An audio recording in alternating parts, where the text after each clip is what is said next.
Abanawa, Shabashamayim, Kwadash, Hayah, Shamka, Yahweh, Malakwatha, Taba'a, Ratazaka, Hayah, Aisha, Ba'aratazar, Kawa, Hayah, Bashamayim, Lathananawa, Lacham, Kal, Yawam, Wasalachnawa, Chaubwathnawa, Kasalachnawa, Chaubwathyanawa, Wala'a, Tabia Anawa, Manasaya 1, Abal, Hawashayanawa, Mayan, Rai, Kaya, Laka, Hamalakwa, Wa'ala, Wa'atapa Arath, La'ai Walamyam, Aman.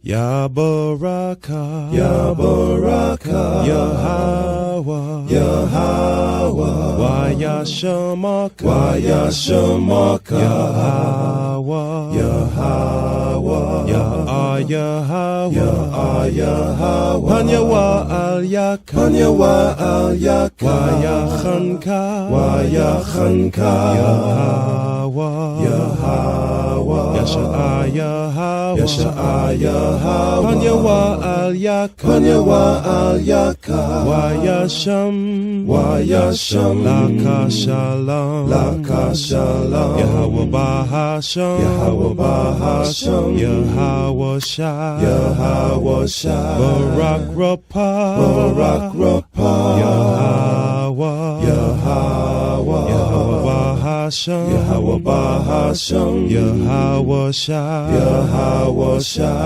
Barak Rapah, Barak Rapah, Yasha Allah, Yasha Allah.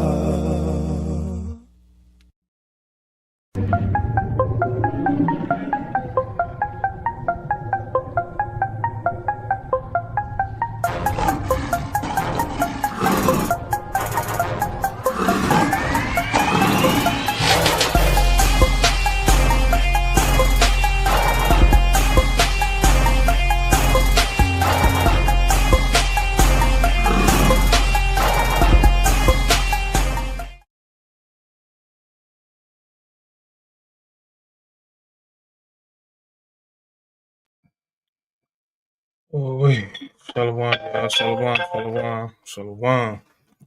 All praise to the Most High. Back again, man. Another Sabbath.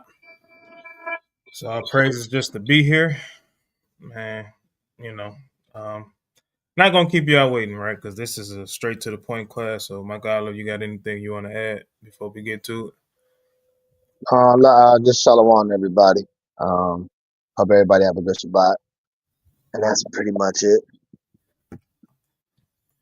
Okay, come. Hey, all praises, man. So, this is a straight to the point lesson, right? Straight to the point. No videos, right? Just straight scripture. Because this is something that something that we definitely need to talk about. Something that need to be talked about, shown inside the scriptures, right? And being able to understand what it is that you could possibly be dealing with, whether it be inside your home, inside the congregation, whatever it may be, right?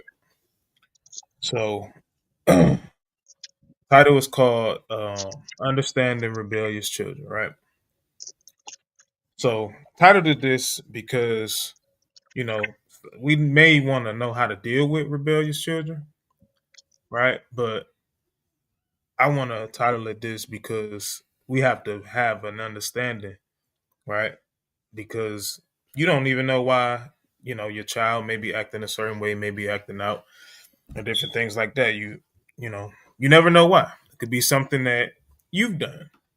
Could be something that you've said, the way that you said it, the way that you do things. It could be anything, right?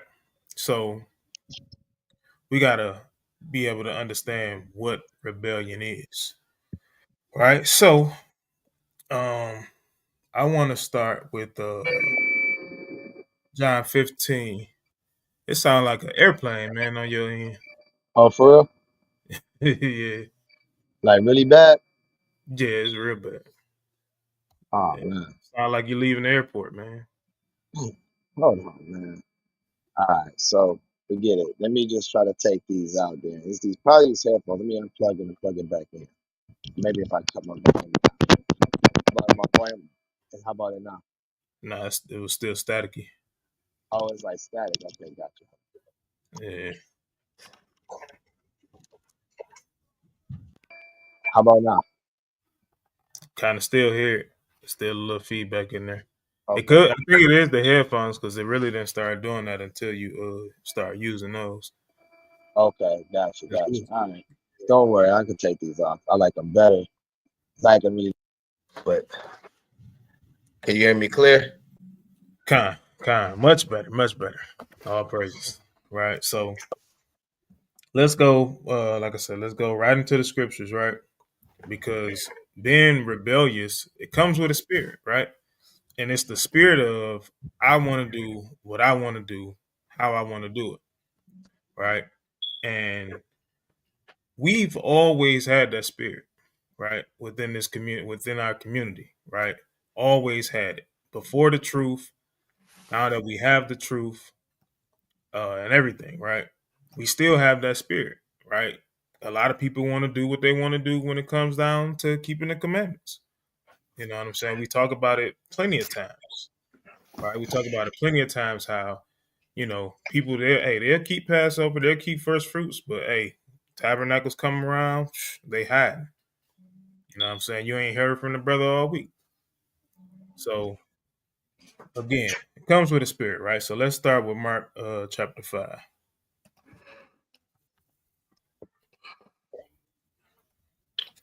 Top of the key.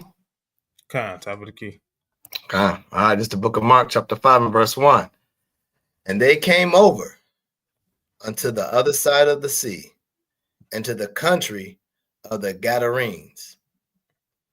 And when he was come out of the ship, immediately there met him out of the tombs a man with an unclean spirit, who had his dwelling among the tombs, and no man could bind him, no, not with chains. Right? You can't bind these spirits with chains, right? When the Most High put these things on you, they're on you. You can't bind them with chains. You can't force them off. You can't pull them off, right? It's a certain way to get them off of you, right? So go ahead. Because that he had been often bound with fetters and chains, and the chains had been plucked asunder by him, and the fetters broken in pieces, neither could any man tame him. And always, night and day, he was in the mountains and in the tombs, crying and cutting himself with stones. Right. So, and this is he's crying out to the Most High, right? He knows these spirits is on him, right? But he's crying out to the Most High, like, hey, hey, how can I get these things off of me? You know what I'm saying? These spirits is making him cut himself. You know what I'm saying? He cutting himself with stones, right? Trying to feel pain in his physical body to ignore these spirits, right?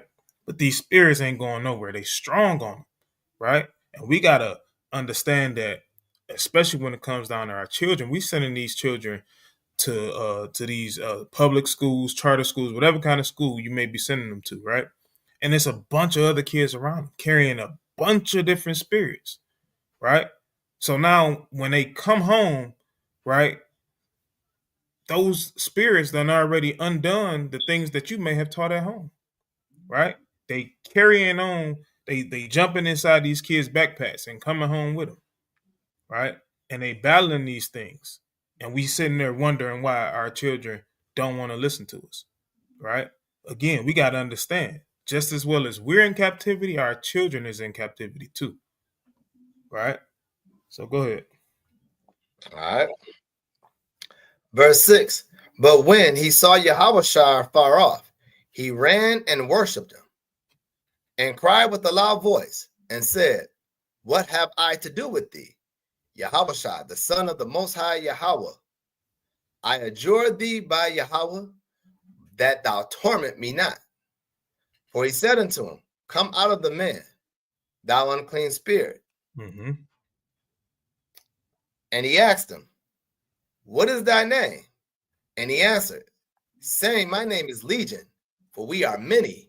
We are Armenian, right? So this is everybody should have seen that movie Legion. If you haven't, right, you can just see. It was just a movie.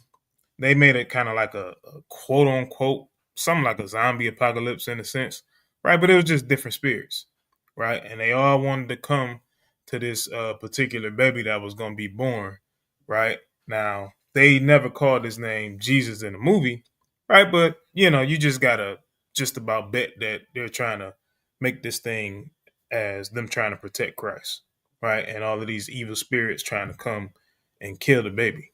That's all that really was, right? But again, it was many of them that came. They was coming by the truckload, right? So legion means many spirits, right? So go ahead. And he besought him much that he would not send them away out of the country. Now there was there nigh unto the mountains a great herd of swine feeding. And all the devils besought him, saying, Send us unto the swine, that we may enter into them. And forthwith Yahushua gave them leave, and the unclean spirits went out, and entered into the swine.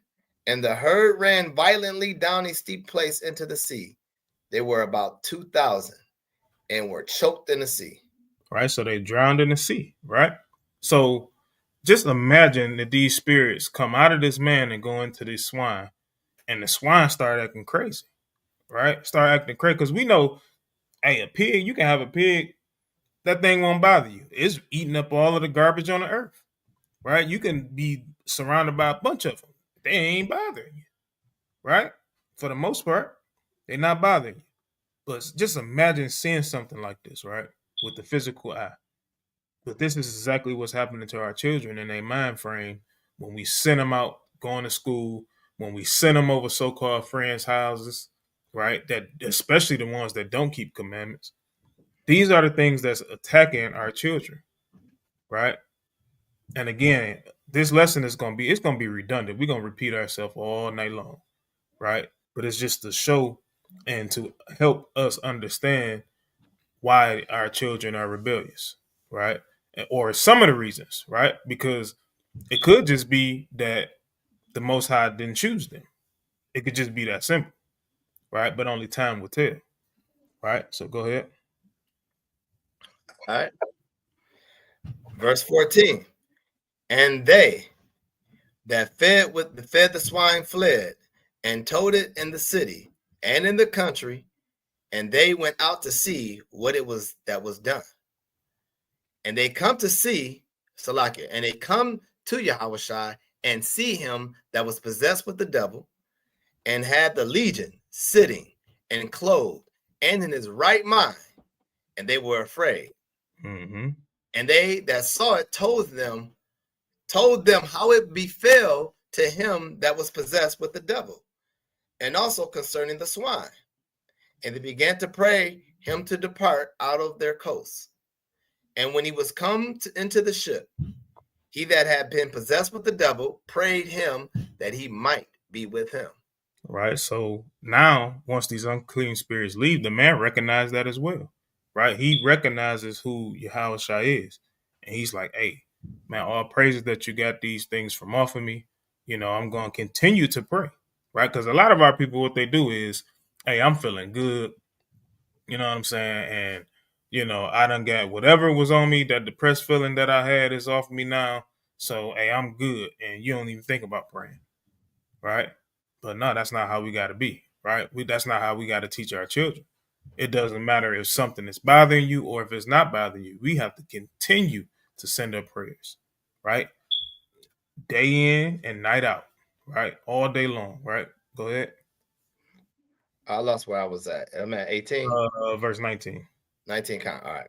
Verse 19. Howbeit Yahushua suffered him not, but said unto him, Go home to thy friends, and tell them how great things the Lord have done for thee, and have had compassion on thee. And he departed and began to publish in Decapolis how great things Yahushua had done for him, and all men did marvel. Right. So he went and told the word, right? Exactly what what Yahushua and what Yahweh commands us to do. Go out, preach the gospel, right? Isaiah 58:1. Go out, hey, spare not, lift up that voice like a trumpet. He went and did that, right? And when you look up this land and Decapolis, and then I think go back to verse 1 real quick. All right. And you ain't got to read it. I just want to see the other and Decapolis and the country of the Gadarenes, right? That's literally in the land of Manasseh, right? That's literally where that is. So again, we know that Yahushua and the disciples and Peter and Paul and all of them, they went to all of the places where our people was, right? The remnant of our people. All right. So let's go. Looks like your phone done locked up on me.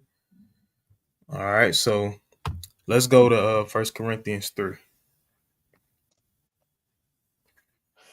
All right, verse 6, because a lot of times we think, hey, man, I done told them, I done taught them this over and over and over and over, right? How come they not getting it, right? Well, this is why, right? Verse 6. This is the book of 1 Corinthians chapter 3 and verse 6. I have planted, Apollos watered, but Yahweh gave the increase. We got to let the Most High do his job, right? Whether it's your children or not, right? Because we're all still children of the Most High. But we have a problem as parents with letting the Most High do his job. Right. We want to worry about our kids when we send them to school. If anybody going to be picking with them. I'm going to go up there. I'm going to stop it. Right. I'm going to leave my job. I'm going to get fired. I'm going to go up there. I'm going to stop kids from picking with them. That's how we think as a people. Right. We want to do the Most High's job. But we can't. Because we're not the Most High. Right. We're not the Most High. Simply put. Right. Give me John chapter 15. Now we're going to pick it up at verse 16. All right. This is the book of John chapter 15 and verse 16. Ye have not chosen me, but I have chosen you. Yeah. What? I have chosen you. He chosen us. Right? We didn't choose him. Right? He's chosen us. We're only in this thing because he allowed us to be. Right? Look how many people we done ever gave the word to.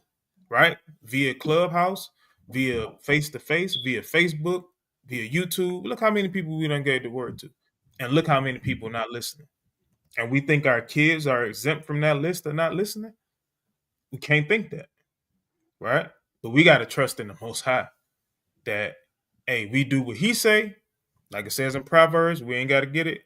Train up a child and the way that he should go. It tells us that, right?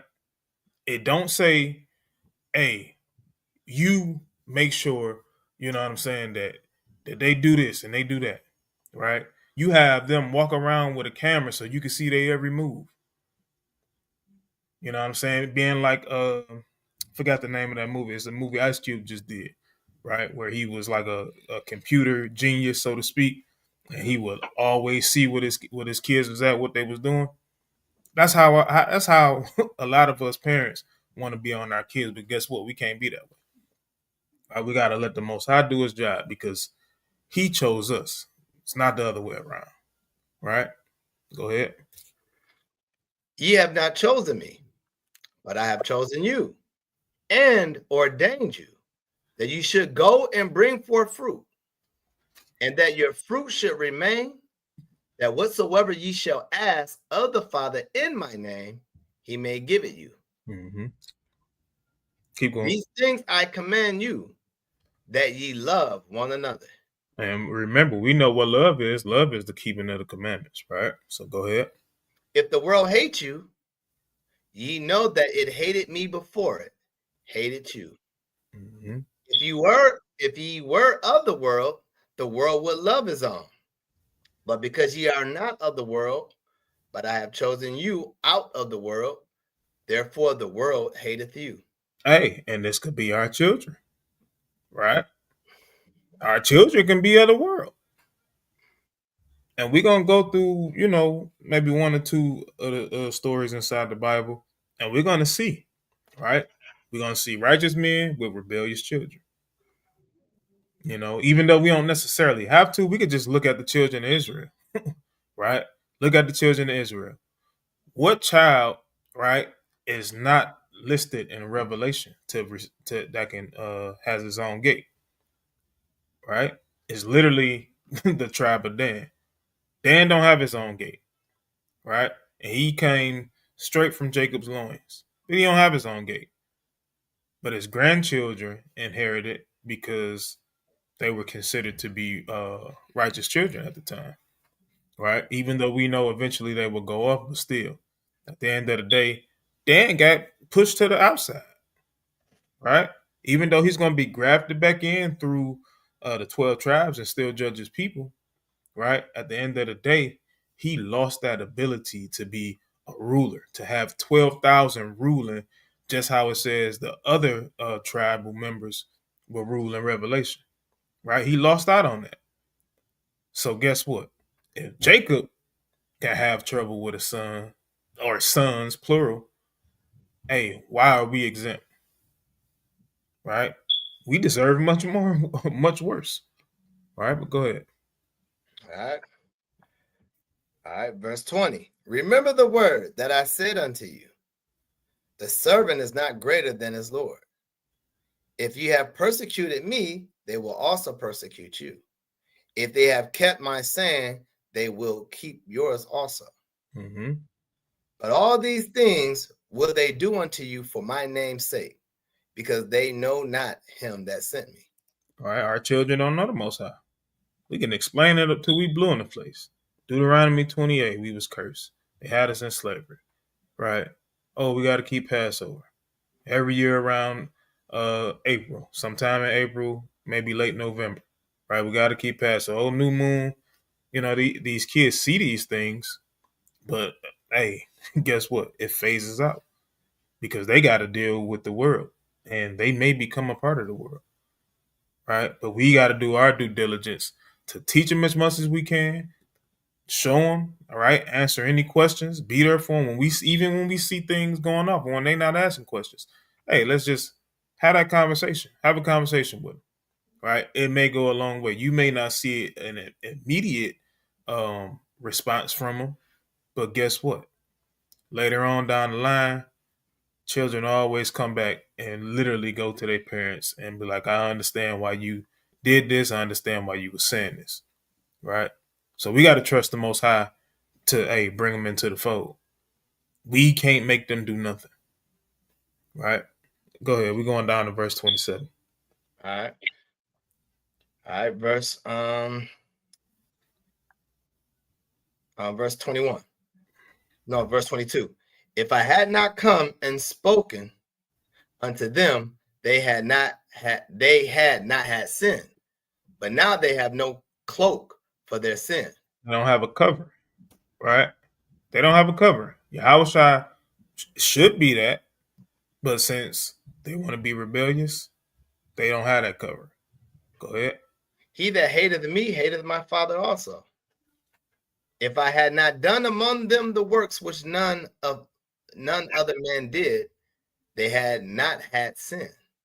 But now have they both seen and hated both me and my Father. Mm-hmm. But this cometh to pass, that the word might be fulfilled that is written in their law, they hated me without a cause. But when the Comforter is come, whom I will send unto you from the Father, even the Spirit of truth, which proceedeth from the Father, he shall testify of me. Mm-hmm. And ye also shall bear witness, because ye have been with me from the beginning. From the beginning of time. We are all children, man. We are all children of the Most High, right? Even Yahushua himself, right? He's still a child of the Most High, big brother. And we have to walk circumspect how he did. Do you think that, Christ started to go off, right? Or, literally he, grabbed the child by the collar, told him, if you don't listen to my father's words, I'm going to strangle you. No, we can't be like that either as adults. That's why the scriptures say, hey, don't provoke them to wrath. So we got to understand that our children, they deal with a lot, right? It shouldn't be no excuse, But the reality is they deal with a lot. We were children once, right? We felt all of these things. We can't forget that no matter how old we get, right? This is why we can finish our children's sentences. This is why we catch our kids up in so much, just like our parents caught us up. We call ourselves sneaking. Guess what? Your parents already done that. I know, we know, you know what it looks like because you've been a child before.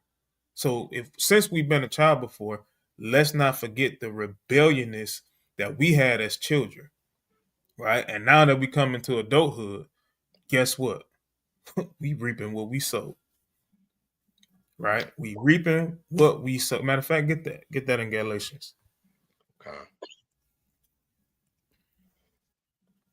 right? You reaping what you sow. So now, guess what? Now you gotta sow the things of the Lord, right? You gotta sow the things of the Lord now, because at the end of the day, you gotta pay for the things that you've done. All right. This is the book of Galatians, chapter 6 and verse 7. Be not deceived. Yahweh is not mocked. For whatsoever man soweth, that shall he also reap. See that? So there's the understanding, right? Like, keep going on that. For he that soweth to his flesh shall of the flesh reap corruption. So that's exactly what we're reaping, right? In this season, we sowed that seed as a child, right, to our parents, and now that we have children, that thing is starting to flourish, right, and it's coming right back on us. So we can't fold, right? Our parents didn't. Most of our parents, or I'm not gonna say most, right, because I can't speak for everybody, but my parents didn't fold on me, so I can't fold on my children. No matter how bad, they piss me off and I want to do X, Y, and Z to them, right? Because they may not want to, keep the Sabbath or whatever the case may be, right? We can't, strangle them, right? We just got to keep on teaching, right? Bear with them, bear their burdens. Go ahead. But he that soweth to the Spirit shall of the Spirit reap life everlasting. And let us not be weary in well doing, for in due season we shall reap if we faint not. All right. So again, we're going to reap the things if you don't faint, right? This is literally Matthew 24. Matter of fact, get that. Matthew 24:13, right? This is literally what this is in this scripture, right? Enduring, and guess what? You're going to reap in the end times. All right. This is the book of Matthew, chapter 24 and verse 13. But he that shall endure unto the end, the same shall be saved. And this gospel of the kingdom shall be preached in all the world for a witness unto all nations, and then shall the end come. Right. So if this time ain't came yet, guess what? Your child still got a chance. Right. You got to endure to the end. You can't give up on them. Right. You can't give up on them. At the end of the day, this is a part of the cards that you were dealt. Right. So you got to endure until the end, whether that's the end of your life, whether that's the end of their life, whether it's literally Yahweh coming back. Whatever that end may be, you got to endure to the end. And while you're enduring, you got to keep the commandments. And in the commandments, it literally tells us that we're supposed to teach our children. Right? Line up the laws as frontlets before their eyes. That's what we got to do. All right? That's it on that. Come. All right, so let's go to the book of Sirach. Right, I got to pull up the other. Yeah, I know. The other site. We're going for what chapter? So I get chapter 7.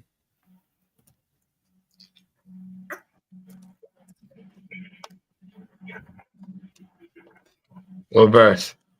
Start at verse 8. All right. This is the book of Sirach, chapter 7, starting at verse 8. Bind not one sin upon another. Right, don't add sin to sin. All right, go ahead. For in one thou shalt not be unpunished. right? You're not going to be unpunished. This is why I literally made the statement that I made. Hey, you planted this as a child. You planted this, your sin, right?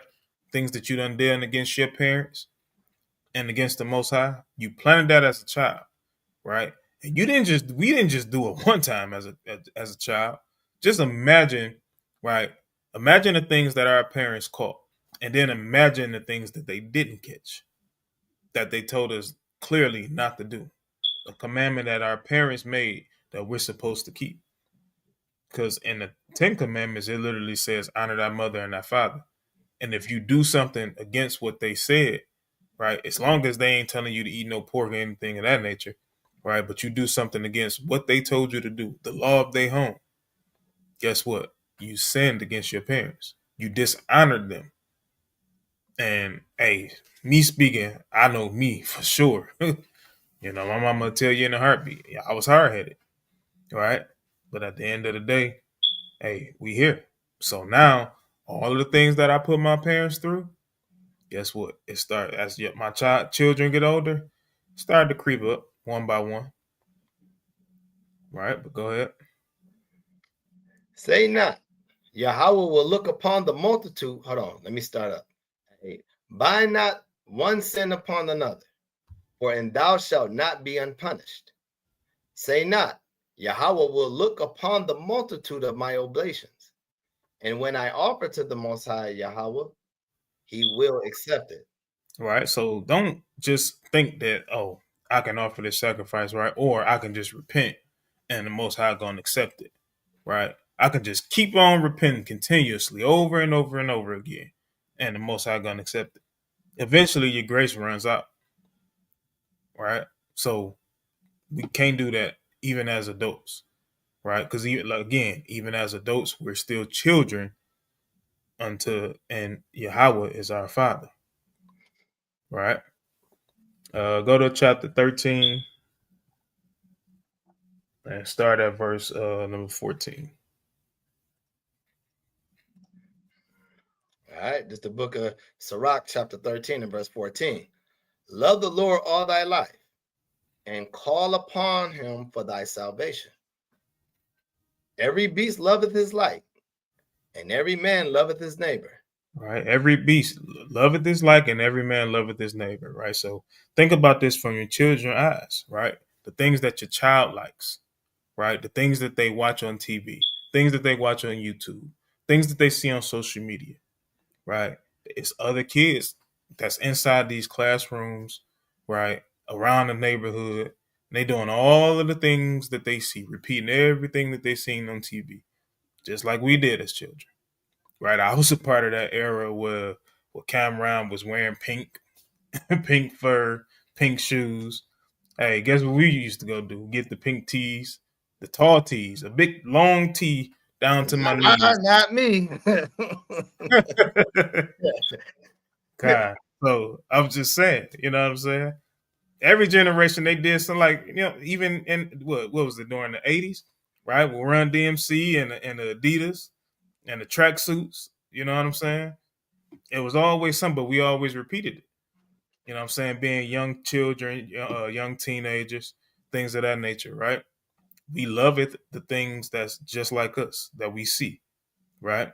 Go ahead. All flesh consorteth according to kind, and a man will cleave to his like. See that? Exactly what I was explaining. A man's going to cleave to his like, right? But go ahead. What fellowship have the wolf with the lamb? So the sinner with the godly. All right. So now this is what we got to show our children. Hey, this is the way that we're supposed to be. We're supposed to be separate from these people, right? We're supposed to help them see that. We can't make them see that. Why? Because they're children. And children see, right, the purity of other people, even when they're doing wrong, right? The children can kind of see through it. And then they also know a wicked person when they see one too, right? A child can call you out on your wickedness. I'm pretty sure if you got children, I'm pretty sure your children done called you out on something and was right. You know what I'm saying? But what do we do as parents? Hey, do as I say, not as I do. That's our excuse. right? Not really realizing we're creating a rebellion because the child is going to do what they see. And if they seen that coming up, you best believe they're going to try you. Right? Read that last one, verse 18. What agreement is there between the hyena and a dog? And what peace between the rich and the poor? Right? It's no peace. Right? The rich don't want to help the poor. There's nobody in the middle. It's either you got it or you don't. Right? And it's the same thing that how we act with the Most High's words. Right? It's either got it or you don't. So guess what? Our children look at these things. All right. Man, let me add something, bro. Go ahead. I wanted to add, when like the title of it is being rebellious, right? So everything that in a nutshell that the brother is bringing out is facts, right? We were all rebellious to our parents, and we all been rebellious to our father and his son. So what makes us look like we have the right to really look at our children like we never done those things? Like for myself, right? I understand my past is what my past has brought to the table. I understand where a lot of situations do occur in my household. And one thing you have to pay attention to is watching your children. Like one thing about a parent, we can't be our children's friend. That's one thing we cannot do. You can't mix parenthood with friendship with your child. Once you start doing that, that's when your child will start treating you like their peers. You always, no matter what, have to wear the captain hat or the captain suit. You got to run that house the way the Most High said you have to run it. And granted, we didn't grow up, a lot of us, we didn't grow up in this truth. So a lot of things that we can't blame our parents of, like, you just jacked us all up, and this is why I am. At first, it takes accountability with the child within itself. And then as an adult, it takes the adult to know what they didn't do to raise the child right. Now, let's just say you in this truth. You got a child. The child don't want to listen to whatever you done. Never forget that you was rebellious too when you was dealing with your parents. Mm-hmm. This is where it becomes patience. And sometimes patience can take you over the edge. And sometimes you have to lay down the law in your house. You cannot let your child run over you. You can't let your child run over your home. Because if you allow your child to run over your home, then they're going to run you out your own home. Right? Because what they would do, they would start using things, tactical moves against you. But as a parent, when you know your child is rebellious, you still have to stay firm and say the law is the law. Right? You have to still stand on that. You can't let up because your child don't want to listen to you. They got it either way. You can stay here or you can get out. Right? Because if you are old enough to make those decisions to change the laws in your home, hey, you're old enough to go ahead and buy your own place there. Right. Because with the laws that stated in the house, especially like I'll consider my household, like what Joshua said in the book of 24, chapter 24, that our home, we're going to keep the commandments. Mm-hmm. And if my child don't want to keep the commandments, it's always 2 exits, one in the front and one in the back. But understand, you got to have grace with them, though. Just because your child is rebellious maybe a few times doesn't mean you got to be like, I'm kicking you out right away. No, you don't do that. You work with them. This is all about communicating with your child. You have to learn and find out where your child is at. You need to know what they're doing in life when they're not home. You have to observe their understanding, rather what age they are at, rather if they're a teenager, rather they're an adult living in your home. You got to understand what kind of spirits are they bringing in your home. So let me get this real quick. Let me get Proverbs 30:17, right? Because a parent has to still be a parent. You think when we came in this truth that Yahweh eased up on us when we fell short? Not at all. Not at all. When we fell short, we still got a whooping, right? Because we're not saying that, hey, you let your child be a child and let them fall off because we fell off. We're not saying that at all, right? That's not what the Bible teaches. What we are saying, put grace and mercy on your child. Like, give them a time to develop, because a lot of times it ain't you who's making these things of the decisions of the child. It's the Most High pushing them to do these things so you can go through your whatever your situation is that you got to battle with, right? So let me get Proverbs 30 and 17. Come. It's the book of Proverbs, chapter 30, verse 17. The eye that mocketh at his father, and despiseth to obey his mother, the ravens of the valley shall pick it out, and the young eagles shall eat it. Right. So what I want to get to that is, like, this is talking about a disrespectful child, right? A disrespectful child that don't obey and do the opposite what the father is telling them, disrespects their mother. And when it speaks on the ravens of the valley shall pick it out, and the young eagles shall eat it, it talks about what it speaks about in Leviticus 20, I think it's verse 9, where it talks about if a rebellious child don't obey, they will be put to death. Right? That was what that was talking about. And this is saying the same thing. If the child continue do not want to listen, you have to put it in the hands of the Most High. You have to let the Most High deal with that child. You know what I'm saying? You don't got to put your hands on the child, beat them up, unless it gets down to that situation of them being adult and they're challenging you. Understand that can happen if you try to defend your home, your wife, and so on. You may have to do that, but understand the Most High is going to deal with them. This is why you have to be patient with your children. So the ravens and the eagles don't eat them up in the world, and that's talking about the streets, right? The drugs. You don't want that to happen to your child. So this is why you got to be patient. You have to have patience until the patience runs out that you can't handle it no more. Then you might want to say, you know what? I'd rather be angry, but sin not. So I'd rather just say, hey, I'm gonna have to put tough love on you and let you go. And when you let that person go, it doesn't mean you cut them out of your life. That means it's just that you can't live here, and I'll deal with you from afar. And if you need me, I'm still there for you. I'll show up whenever you need me. But right now, you can't act like this in our home.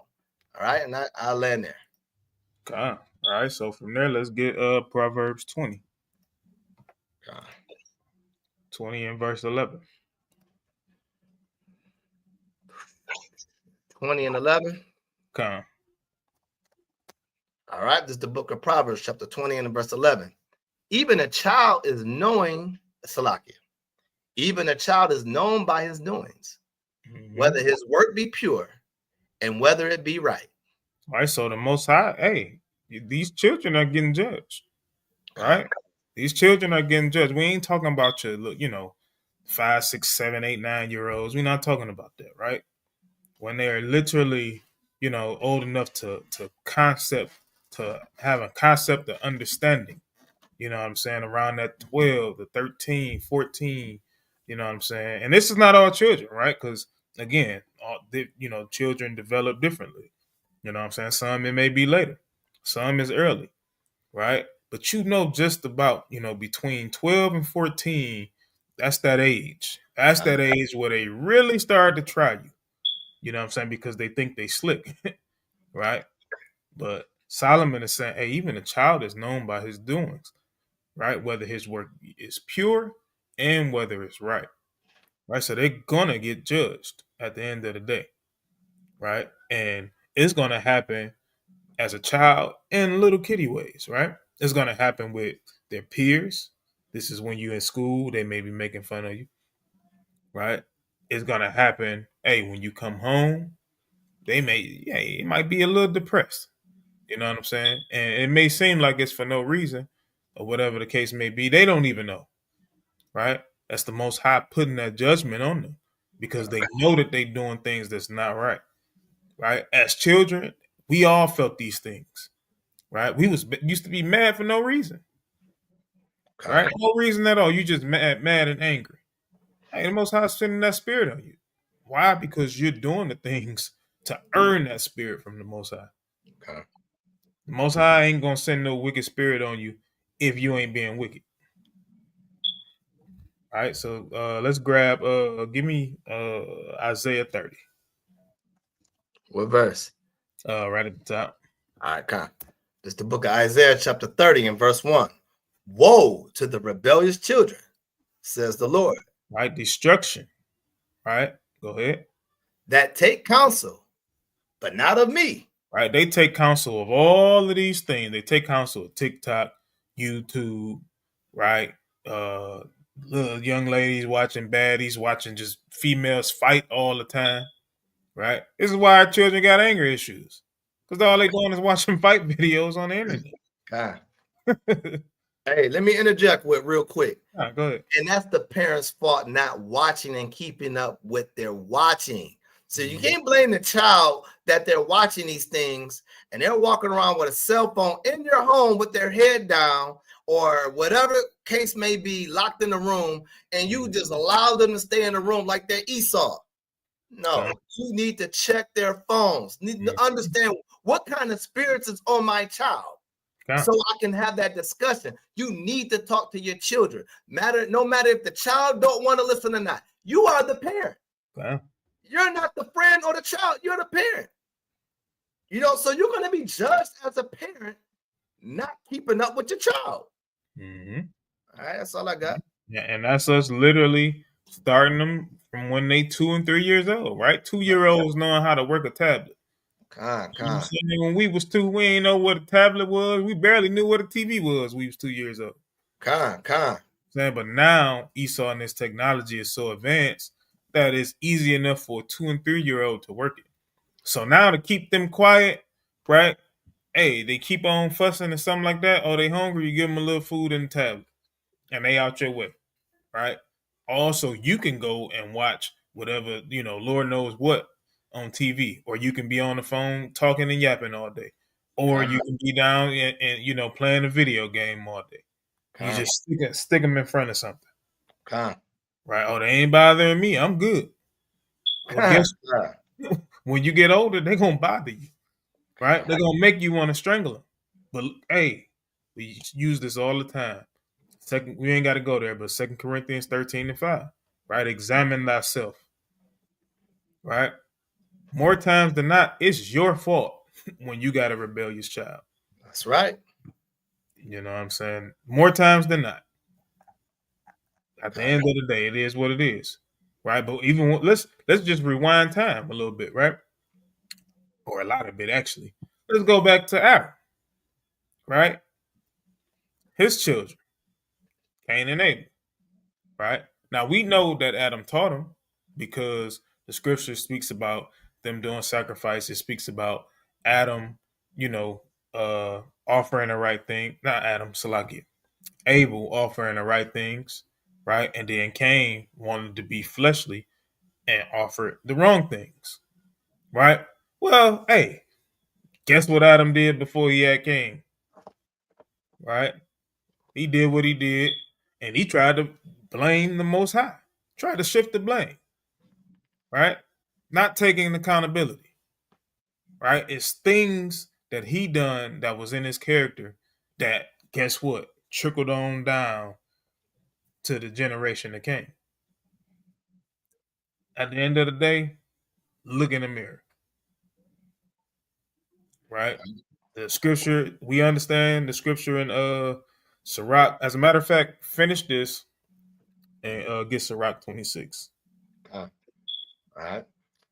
Start at the top. Woe to the rebellious children, says the Lord, that take counsel, but not of me, and that cover with a covering, but not of my spirit, that they may add sin to sin. Right, just doing what they want to do, right? So Sirach 26 and 25, I think it is.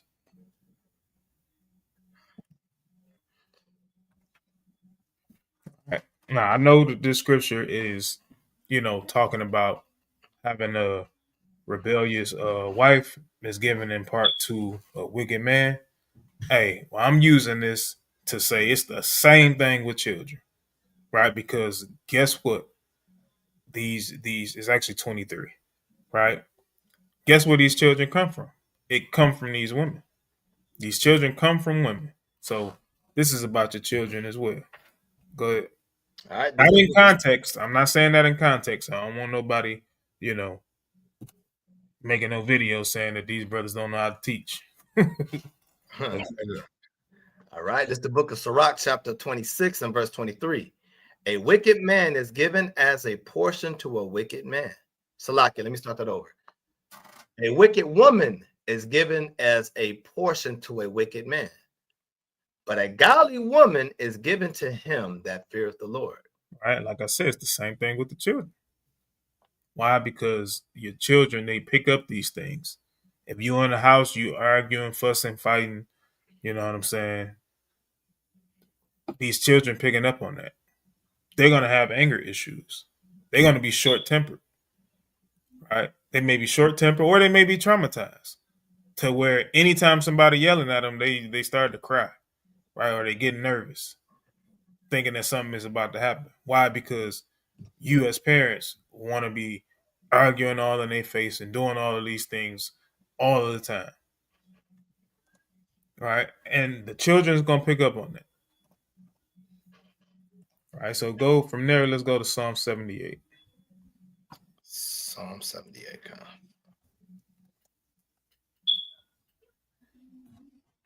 All right, what verse? Top of the key. All right, this is the book of Psalms, chapter 78, verse 1. Give ear, O my people, to my law. Incline your ears to the words of my mouth. I will open my mouth in the parable. I will utter dark sayings of old, which we have heard and known, and our fathers have told us. See that? So our fathers told us these things, right? Let's keep going. We will not hide them from their children. We will not do what? We will not hide them from their children. We shouldn't hide the wisdom and the understanding from our children, right? We should teach them, right? And this is whether we think that they understand or not, right? If we think, you might have a son that's maybe 4, 5 years old, you know what I'm saying? And they into a bunch of, little different cartoons. But so you don't really teach them the word because you don't think that they're ready.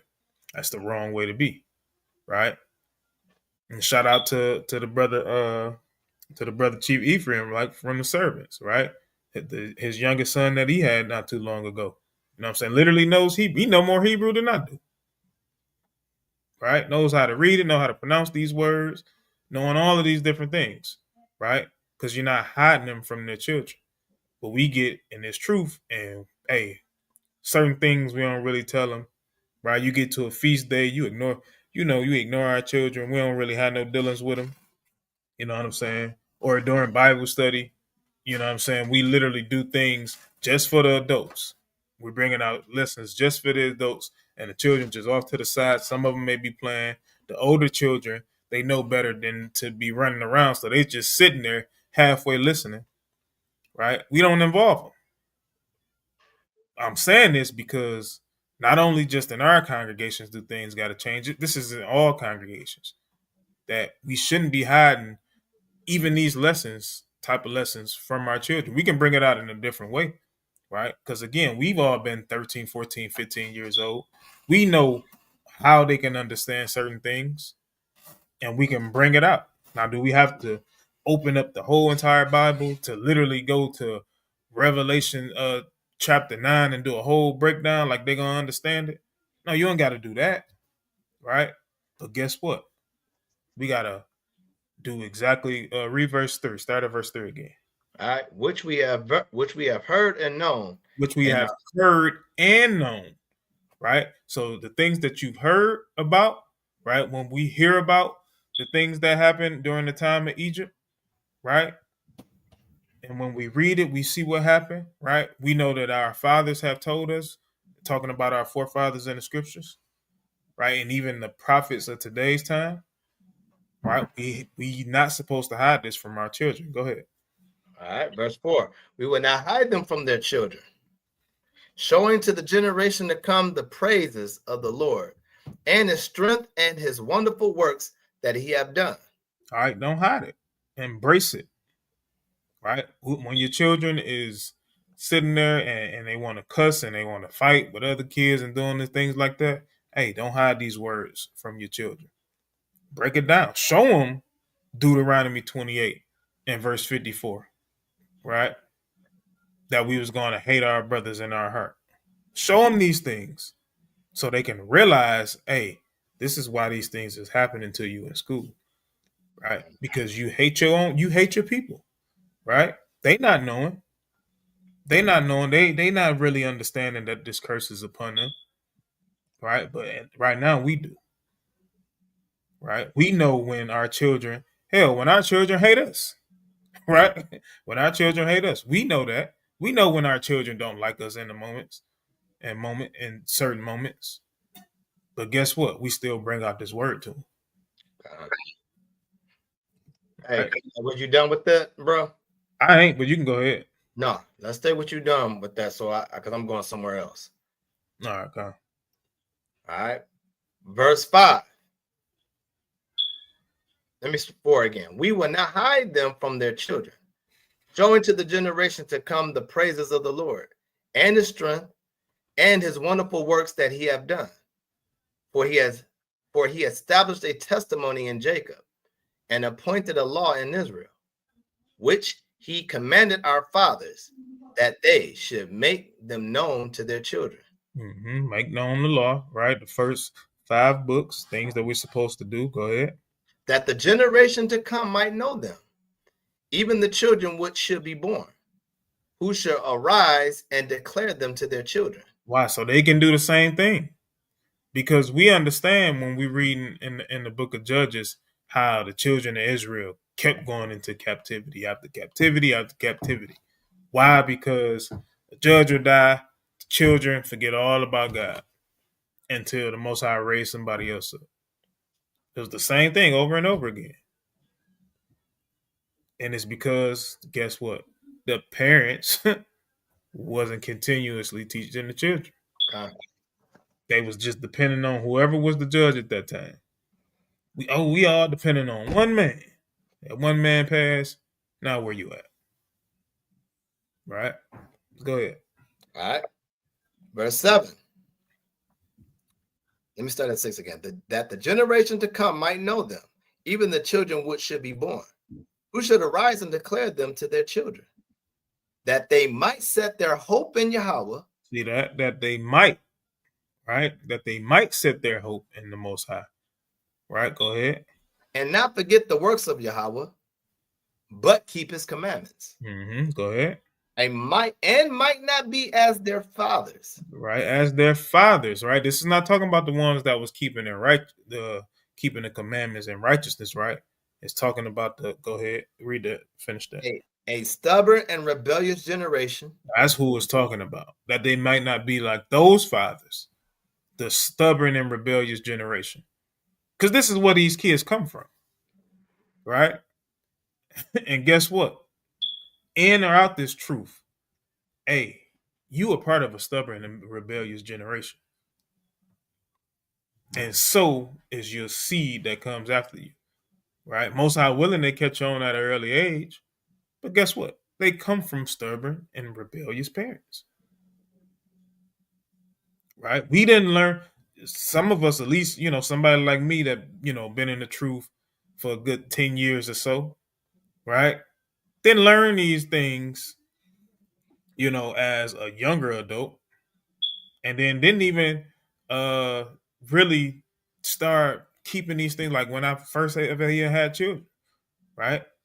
My oldest daughter was old enough to she had a few Christmases and birthdays and things like that in there, different holidays, right? It was a stubborn and rebellious generation. I was a stubborn person. Why? Because when I first heard this truth, I'm like, it makes sense. Well, guess what? I'm still gonna celebrate Christmas. I'm still finna go cook this pork chop. Even after directly hearing that we ain't supposed to eat pork, I still went home. Still went home and ate it. Right? A stubborn and rebellious generation. Right? But go ahead. A stubborn and rebellious generation. A generation that set not their heart aright, and whose spirit was not steadfast with Yahweh.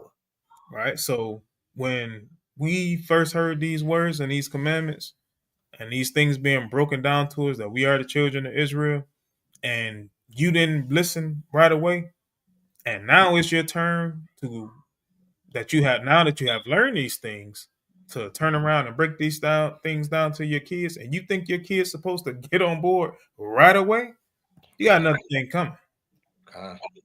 You got another thing coming. The way that we treated the Most High is the way that your kids gonna treat you, and that's just what it is. All right, but that's it. I'm laying there on that point. All right. Let me add on Sirach 42 and 7. Right. Let me get that real quick. Okay. Because definitely, like what you were saying, all that. This is what we have to continue to do with your children. Like no matter how rebellious your child is, you don't stop teaching them the law. Mm-hmm. You don't stop. No matter how it take you to the hierarchy of where you want to be like, I ain't dealing with you no more. You don't stop teaching them the law. How you don't stop? By your actions. Because guess what? Your actions should approve to you what the law speaks of. You should be the walking law, just like how Christ was the walking law, right? In your home, rather if you a mother or you a father, single mother, a single father, or a married couple, you should be the walking law as an example in your home. You can't be a walking law only when you're around the congregation or out whatever who sees and knows that you are Israelite that's repentant. This stuff takes it when you in your home. And when you out your home, your children are going to act like they got sense because you're teaching them the law. Don't get me wrong. Kids is going to be kids. But understand, one thing that I learned about this truth, you can't force your child to be in this truth. Because when you're doing that, it kind of makes it worse.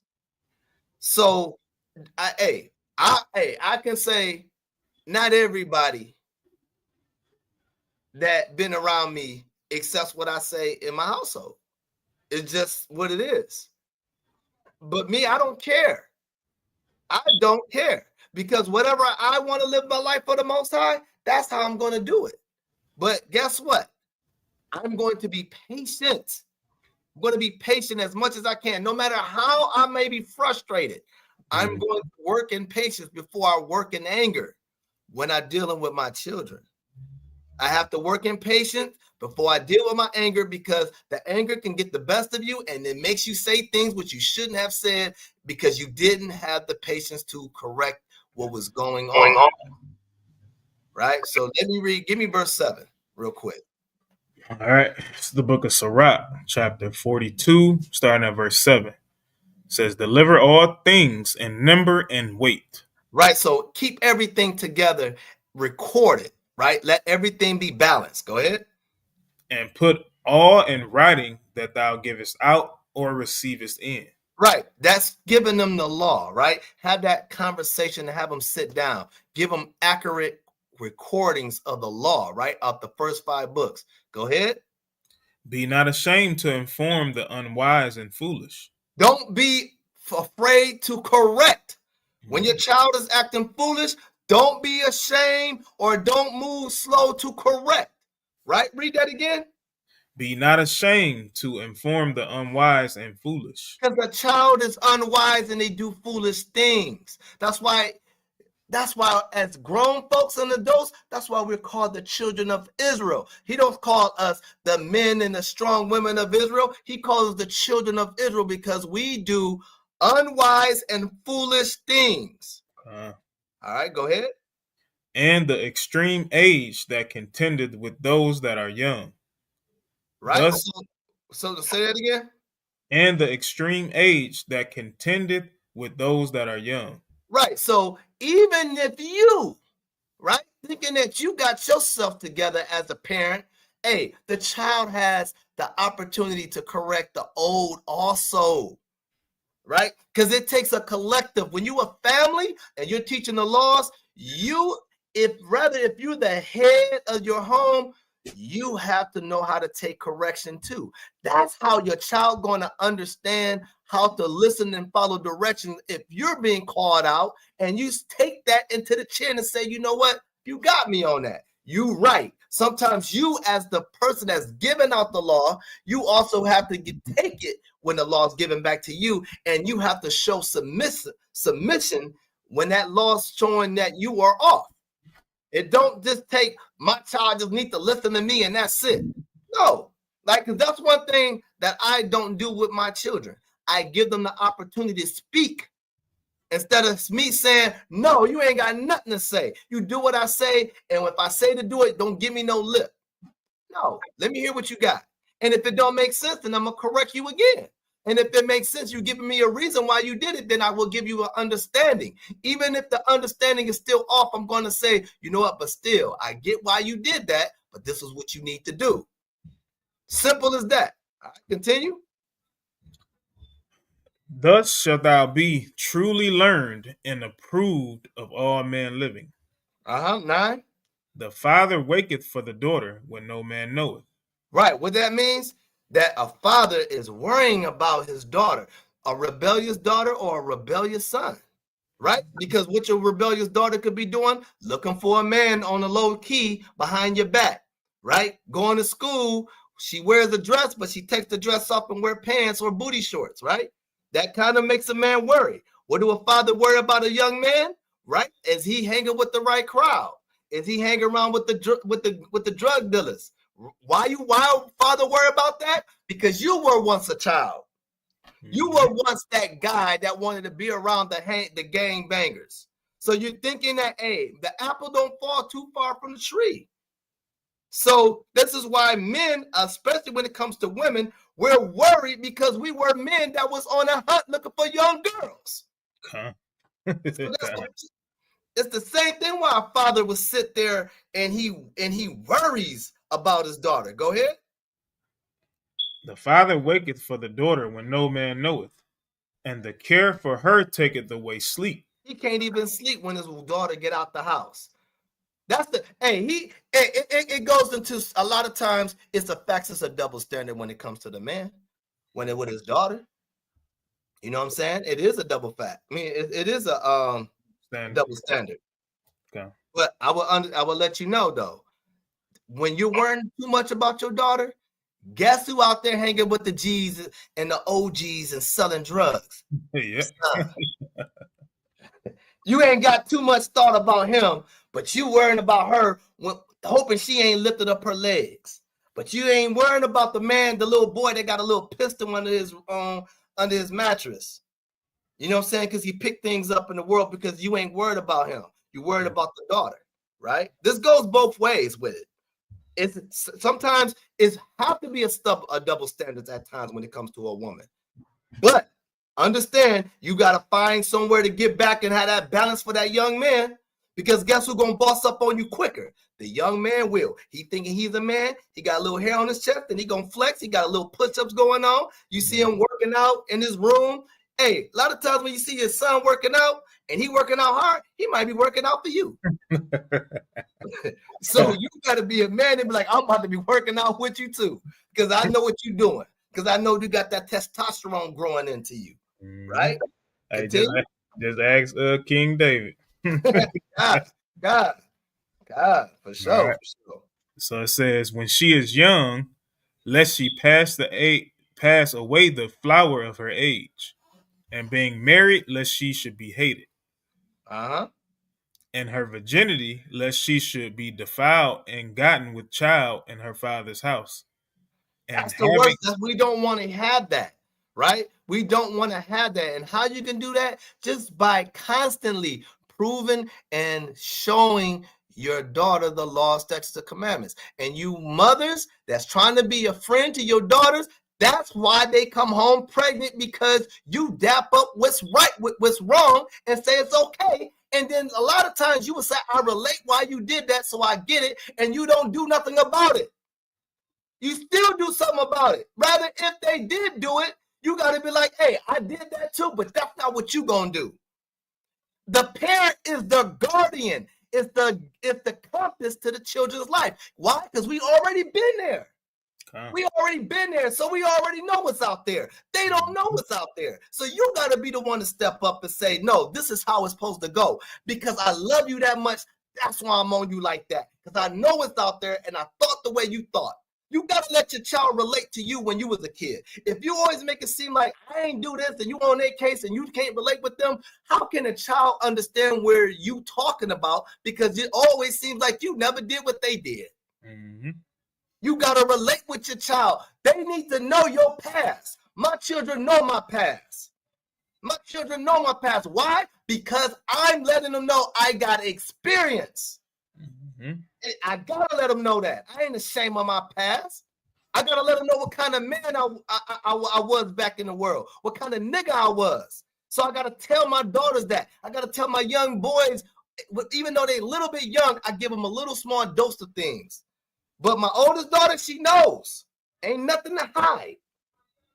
Because I want to protect as much as I can. Rather, if she rebellious, my job is to correct. Continue. Says in her virginity, lest she should be defiled and gotten with child in her father's house. And having what verse you at again, brother? verse 10. All right, go ahead. Says in her virginity, lest she should be defiled and gotten with child in her father's house. And having an husband, lest she should be misbehave herself. And when she is married, lest she should be barren. Right. So that means when she's an embarrassing coming in, just sneaking men in your house, right? Because young ladies do that. And as a young man, you should know you snuck in somebody's house in another parent's house before, or thought to do it. Right? You have to be honest with yourself, knowing that your children can do the same thing. Go to 12 real quick. You got to scroll down. Oh, Salakia, my bad. All right, verse 12, it says, don't let her show off her beauty in front of You men. see it? Did I scroll it down? It looked like you went to GNT. Okay, gotcha. Yep, I went in GNT. Go ahead. All right, verse 12. It's the book of Sirach 42 and verse 12 in GNT. Don't let her show off her beauty in front of men. That's what I wanted. I wanted this one to be real clear, right? Read that again. Don't let her show off her beauty in front of men, or spend her time talking with the women. Don't let her spend time talking with the women, because it ain't nothing that much to be talking about. Don't let even the younger children the younger ladies get into the women conversations. Let little children be children. Quit letting your little daughters hang around you, listen to conversations that has nothing to do with them. Go ahead. Women hurt other women just as moths damage clothing. Right, because if you don't got yourself in order, guess what? The woman is going to do, the young lady going to do the same thing. They're going to talk bad about another woman. They're going to gossip about another woman, and they're going to clash with other women. All right? That's all I really wanted. All right, so I just want to go to Sirach 34.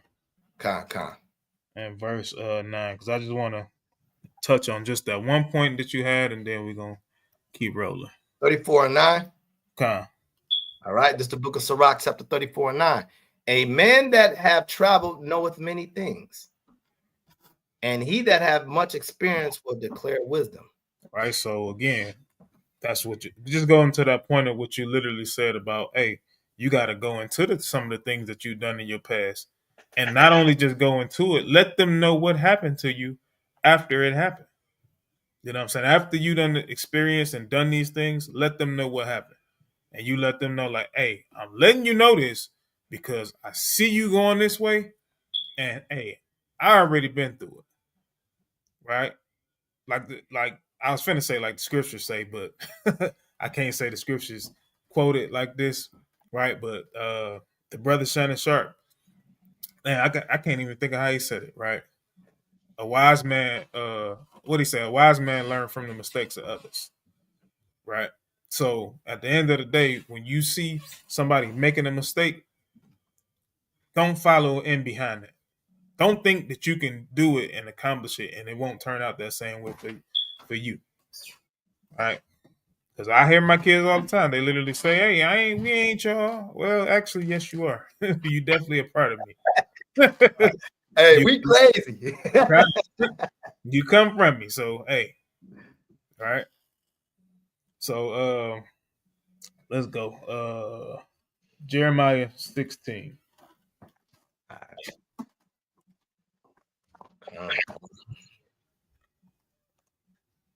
All right. And Ooh, start go ahead. start at verse 11. All right. This is the book of Jeremiah, chapter 16 and verse 11. Then shalt thou say unto them. And then pop up on Oh, Salaki, my bad. there you go. This is the book of Jeremiah, chapter 16 and verse 11. Then shalt thou say unto them, because your fathers have forsaken me, says the Lord, and have walked after other gods, and have served them, and have worshipped them, and have forsaken me, and have not kept my law. And ye have done worse than your fathers. Repeat that 2 more times. And ye have done worse. 1 more time. And ye have done worse. We have done worse, right? Worse. That's man. I wish the Most High could have capitalized that right there. It needs to be highlighted often. God. We have done worse. Start that again at the top, from the top. And ye have done worse than your fathers. Mm-hmm.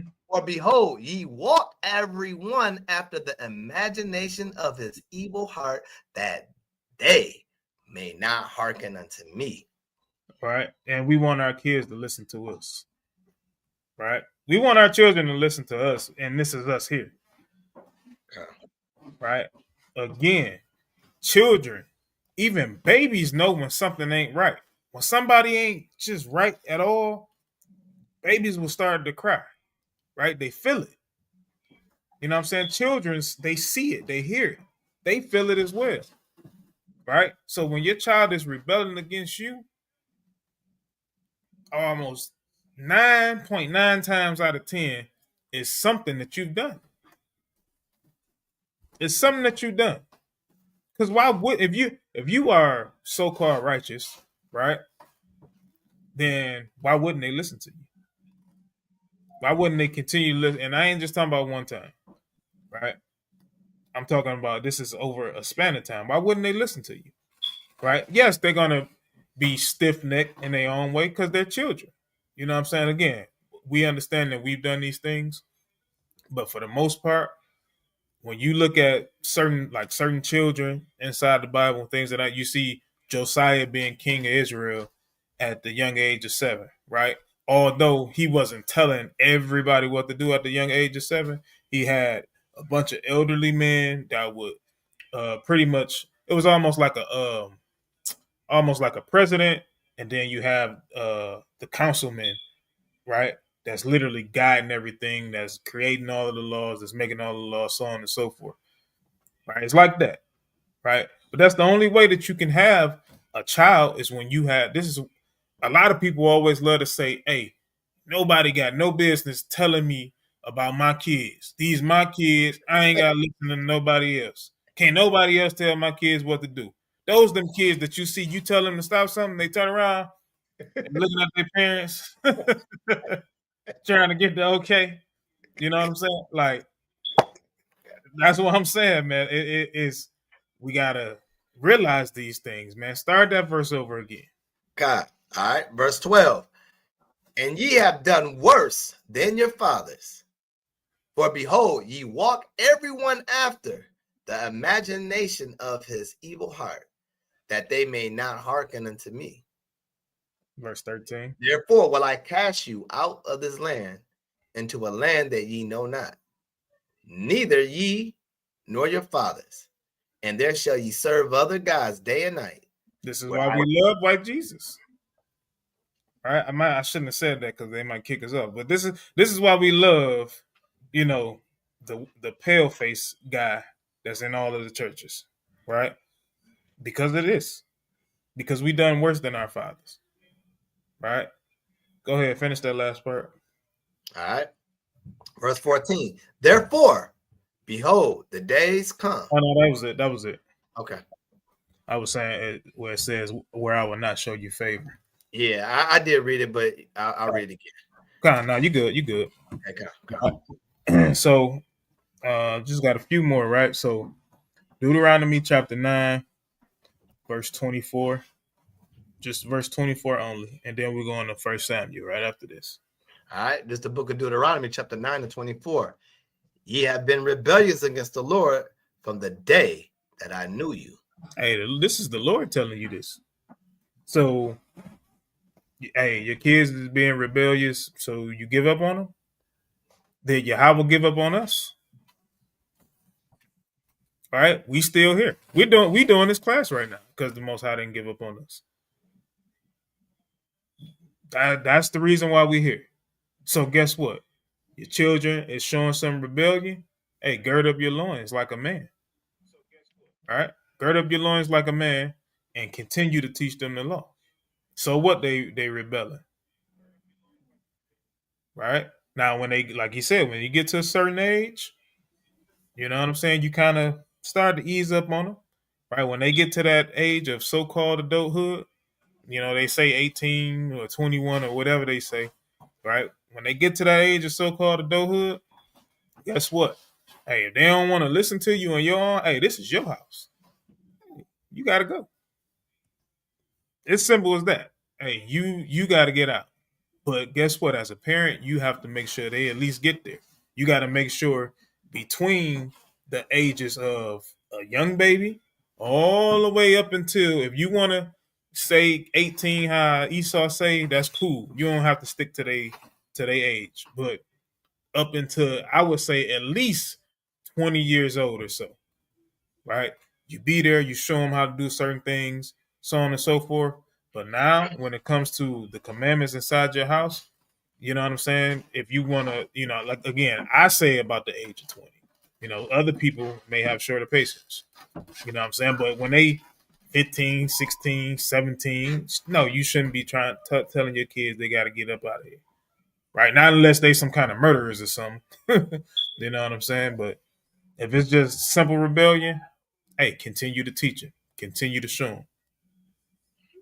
Hey, me personally, hey, you rebellious and you really don't want to listen and you do everything from that age, from 15, 16, 17, sometimes you got to show them the ropes. Like, okay, you don't want to listen to nothing I say. Go out there and I want you to figure it out. But when you do that, don't just throw their bags outside. Get out, figure it out. Nah, set them up with somebody that they know that they can live under their roof, right? Put them in maybe, let's say, an auntie or an uncle or whatever, you know, that got good interests, right? Because sometimes the child needs to understand what they're missing. And when they missing that thing, what they had, because a lot of times they think is always green on the other side. Mm-hmm. They think that, hey, you know, I'm out the house, I'm free, I ain't gotta listen to no more rules. I'm good now. Some parents, they just whatever, they garbage. Now they go over to auntie's or uncle house, they go over there, and then they find out it's rules, but maybe a little bit different. And now they look like, you got rules too? I can't do this. I thought we were cool. Dang. Wow, they have rules a little bit different. I got to get used to this. And their rules may be a little bit more pushing and then more forceful than the child starts thinking like, wow, I think I had it better at home. Sometimes you got to let them see the other side of the world at an early age. But don't leave them out there too long, right? Don't leave them out there too long. But sometimes, hey, you want to go, this is what you want to do? Then do it. I'm going to let you do it, but I'm going to make sure I keep an eye on you from afar. I'm going to keep an eye on you from afar. I'm going to get a report from you. What's going on? How they doing? What's the grades? Right? Oh, okay. If you start seeing the difference, the grades are slipping, the grades are, you know, they're getting in trouble. Hey, they're tripping. You got to look at it as, hey, it's time for you to start coming back home because I'm not trying to destroy your life. I'm just trying to teach you a lesson.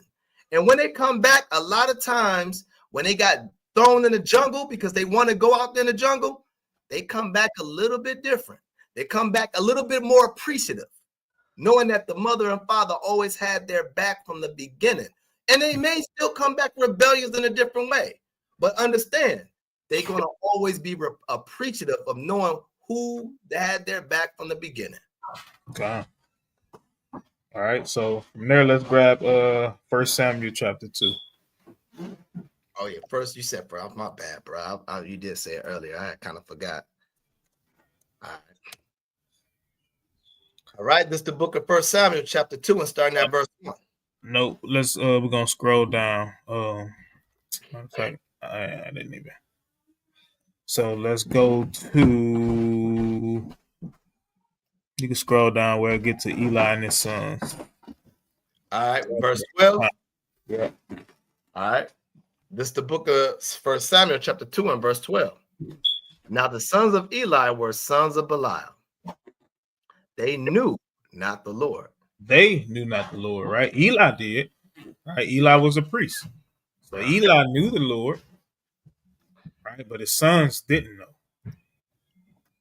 And it's only because it's not that they didn't know exactly who he was. They were just wicked. Right? Just that they was just wicked. And we're gonna see what they did. Okay. Verse 13. And the priest's custom with the people, and the priest's custom with the people was that when any man offered sacrifice, the priest's servant came, while the flesh was in seething, with a flesh hook of 3 teeth in his hand. And he struck it into the pan, or kettle, or cauldron, or pot. All that the flesh hook brought up the priest took for himself. So they did in Shiloh unto all the Israelites that came thither. All right, they stealing. Stealing the sacrifices, man. This is what they do. Right? They're supposed to sacrifice it on behalf of the children of Israel. And they stealing from the people. Right? Go ahead. Also, before they burnt the fat, the priest's servant came and said to the man that sacrificed, give flesh to roast for the priest, for he will not have sodden flesh of thee but raw. See that? So they said, hey, before they burnt the fat, they sat down and ate. He's like, I'm taking this meat, right? Go ahead. And if any man said unto him, let them not fail to burn the fat presently, and then take as much as thy soul desireth. Hey, dentist, take whatever you want, right? Take whatever you want. This is what they teaching even the brothers, right? Because these are 2 brothers that's doing this, right? So now everybody, well, it's gonna say it for itself. I ain't got to say it. Go ahead. Then he would answer him, nay, but thou shalt give it me now, and if not, I will take it by force. So hey, I'm gonna forcefully take it from you, right? Go ahead. Wherefore the sin of the young men was very great before the Lord, for men abhorred the offering of the Lord. Mm-hmm. But Samuel ministered before the Lord, being a child, being a child, right? This is what Samuel did. Why? Because his parents taught him. His parents taught him the right way, right? Go ahead. Girded with the linen ephod. Moreover, his mother made him a little coat and brought it to him from year to year, when she came up with her husband to offer the yearly sacrifice. And Eli blessed Elkanah and his wife, and said, the Lord give thee seed of this woman for the loan which is lent to the Lord. And they went unto their own home. Mm-hmm. The Lord visited Hannah, so that she conceived and bare 3 sons and 2 daughters. And the child Samuel grew before the Lord. Right. So now check that subtitle out, right? And I want y'all to check it out because it says Eli rebukes his sons, right? Well, let's just see, right? Let's just see exactly what he did, right? Go ahead. Now Eli was very old and heard all that his sons did unto all Israel, and how they lay with the women that assembled at the door of the tabernacle of the congregation. And he said unto them, why do ye do such things? For I hear of your evil dealings by all this people. By all this people. He hearing from everybody, right? All right. Eli's hearing this from everybody. Everything that his sons was doing, they stealing the sacrifices. He hearing this, right? Now he's going to tell them, right? But I'm going to show y'all something that he didn't do. Go ahead. Nay, my sons, for it is no good report that I hear. Ye make the Lord's people to transgress. Right? You keep the Lord people in sin, right? Because they're literally trying to offer these oblations and offer these sin offerings in order to receive pardon from the Most High. But they're not receiving pardon because these priests, the sons of Eli, these wicked priests, is doing what? They stealing sacrifices. But go ahead. If one man sin against another, the judge shall judge him. But if a man sin against the Lord, who shall entreat for him? Right? Who gonna entreat for you? You sinning against the Most High, right? Because Yahweh wasn't here just yet. Right? Go ahead. Notwithstanding, they hearken not unto the voice of their father, because the Lord would slay them. Right? So they didn't listen to the voice of their father, right? So now I wanted to point this out because yes, he went to his sons, he tried to offer correction, things of that nature, right? But we don't see it written that Eli literally went into well, I forgot. It's like I didn't write it down, but it's a law, right? When it's talking about your children, you got rebellious children, and they not going the way that you have them go, right? You got to bring them to the elders, and Yeah, you literally, stubborn yeah, child. yeah, the stubborn child, right? And you stone him, you killed him, right? We see Eli didn't do that right here, right? He didn't go get any other elders, right? Any other rulers, anything of that nature, right? So yes, he did call them out on what they was doing wrong. Hey, but he didn't report it. Right? Like it says in Leviticus chapter 5. Right? But go ahead. All right. If one man sin against another, the judge shall judge him. But if a man sin against the Lord, who shall entreat for him? Notwithstanding, they hearken not unto the voice of their father, because the Lord would slay them. And the child Samuel grew on and was in favor both with the Lord and also with men. And there came a man of God unto Eli and said unto him, Thus says the Lord, did I plainly appear unto the house of thy father when they were in Egypt in Pharaoh's house? And did I choose him out of all the tribes of Israel to be my priest, to offer upon my altar, to burn incense, to wear an ephod before me? And did I give unto the house of thy father all the offerings made by fire of the children of Israel? Right? He's questioning Eli. Go ahead. Wherefore kick ye at my sacrifice and my offering. Hey, you not doing what I told you to do. Right? Your son's not doing it. Go ahead. Wherefore kick ye at my sacrifice and at my offering, which I have commanded in my habitation, and honorest thy sons above me. Right? And You honoring your sons above me. Right? Meaning, guess what? He didn't go get the elders like I said he was supposed to do. Yes, he called them out on it. Hey, real quick pause. Let's get that. Leviticus chapter 5 and verse 1. We coming right back. This is the book of Leviticus chapter 5 and verse 1. And if a soul sin and hear the voice of swearing and is a witness, whether he have seen or known of it, if he do not utter it, then he shall bear his iniquity. Hey, this is what Eli's getting. He's bearing the iniquity of what his sons did. Because he didn't utter it. Right? He didn't utter the thing that he saw. So let's go back to verse 29 is where we was at. All right.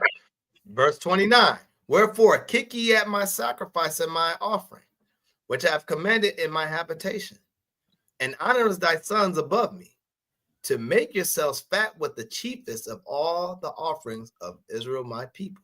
Right? They making themselves fat with the children, with the children's sacrifices, right? With the children's offerings. Right? Not only is it the sacrifices, but it's also the oblations. Right? The drink offerings. There's all kind of things that they just keeping for themselves. All right, go ahead.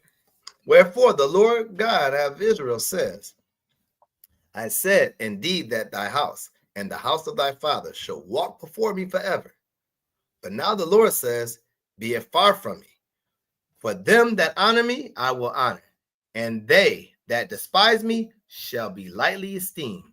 Mhm. Behold, the days come that I will cut off thine arm.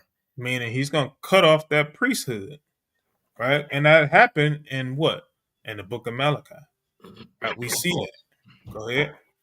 And the arm of thy father's house, and there shall not be an old man in thine house. And thou shalt see an enemy in my habitation, and all the wealth which Yahweh shall give Israel, and there shall not be an old man in thy house forever.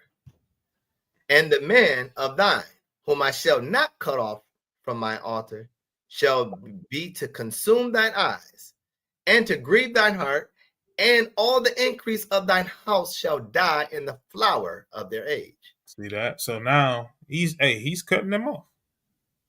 Right? He's cutting them off. Go ahead. And this shall be a sign unto thee, that shall come upon thy two sons, on Hophni and Phinehas, and one day they shall die, both of them. All right. So the Most High going to put both of them to death. Right? He ain't wasting no time. Go ahead. And I will raise me up a faithful priest. This is talking about Samuel. Right? Go ahead. That shall do according to that which is in my heart and in mine. And I will build him a sure house, and he shall walk before mine anointed forever. Right? And which is also Yahweh. Go ahead.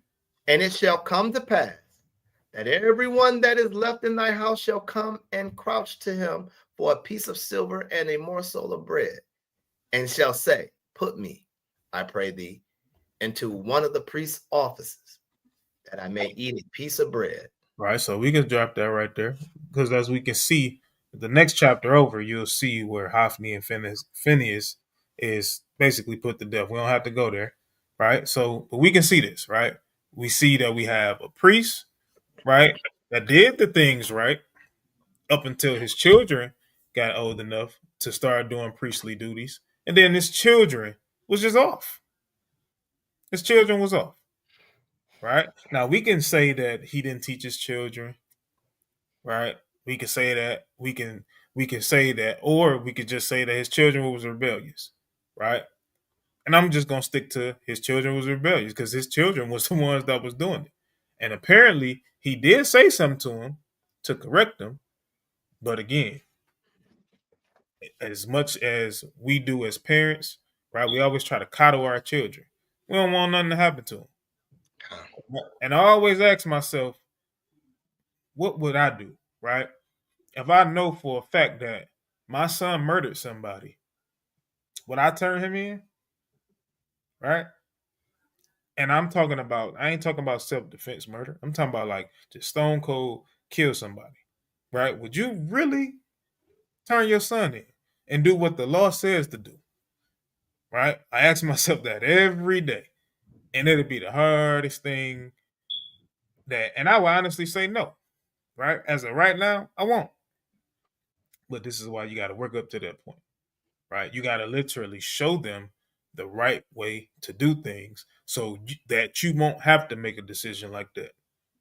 So you won't be put in a space where Eli was put at to literally turn his children over into the elders of the city.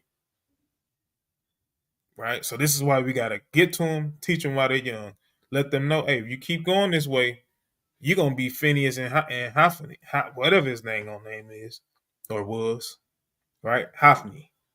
That's what you're going to be. You're going to be a wicked seed.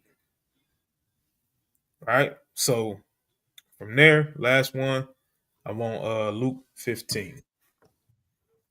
Right? Because it ain't enough for you to just teach them, because sometimes they might go out on their own.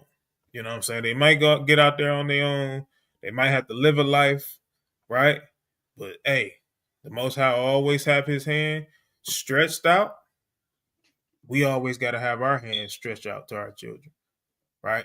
Rebellious now could be righteous later, or it could be rebellious later, right? Remember the scriptures say he made the wicked for that evil day.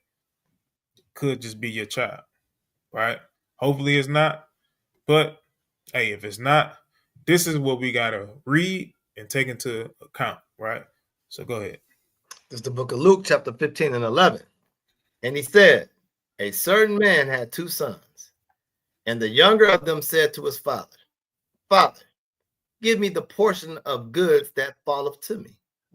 And he divided unto them his living.